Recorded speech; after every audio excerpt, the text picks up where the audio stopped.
In this video, we're going to look at the physiotherapy exercises that we can do for puppies and kittens that have swimmer's syndrome or those that are born with limb deformities. So the kitten in this video was not a swimmer's kitten, she was a kitten that was born deformed. And the physiotherapy can be applied across the board for those with deformities or swimmers. So it doesn't really matter what kind of deformity you're dealing with here. The aim, of course, is to put the limbs in the correct position with physiotherapy. So if the legs are splaying out, we obviously want to do exercises that draw them in. And if the feet, for example, like in this kitten, are knuckled, then we want to straighten those out. So the whole point of the physiotherapy is to basically correct those deformities. And we're almost training the puppy or kitten's limbs to grow as they should do, because we're really fortunate that when they are newborn, their bones are really pliable and they're slightly soft. So if we are doing this physiotherapy from birth, we can pretty much correct most skeletal deformities in cases of swimmer's syndrome. So we don't want to wait until they're a few weeks old. It's much harder to rectify these problems. So the key with this is early intervention. So if you notice a newborn puppy or kitten looking like this, please implement this physiotherapy straight away and do it as often as you can. So every couple of hours, if you can, means that you won't have to do it for as long as well.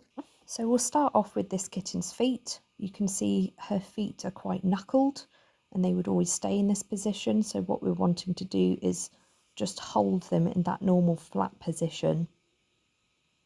And then I'm releasing, and then I can do it again just to try and build up that muscle memory and try and get her to do this herself and increase a bit of flexibility there. And then this is the same kitten a couple of weeks later. So this is about 3 weeks later, and this was just physiotherapy. We had also started taping at this point, which I do have another video on. And you can see her legs have definitely improved, although they are still a bit splayed. And one of the exercises we can do is this marching technique. So you can see I'm just slowly marching her legs up and down. This also helps with hip mobility, and it just helps to get that blood circulation going. And when you're doing this, you want to place the feet on the ground so that they're planting those feet as they should. And then, of course, a little bit of fuss in between to try and make it more positive.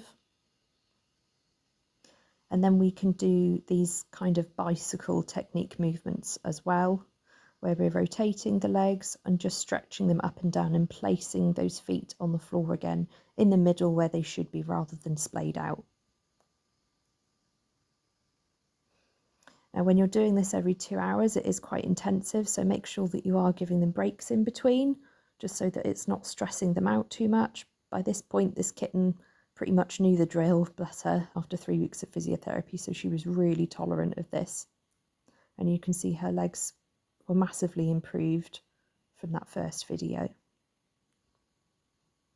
And then finally, the last thing we can do as well is massage, so we can increase that blood flow and just encourage those muscles to loosen up. Sometimes the tendons and the muscles can get really tight if they have limb deformities because they're stuck in this unnatural position.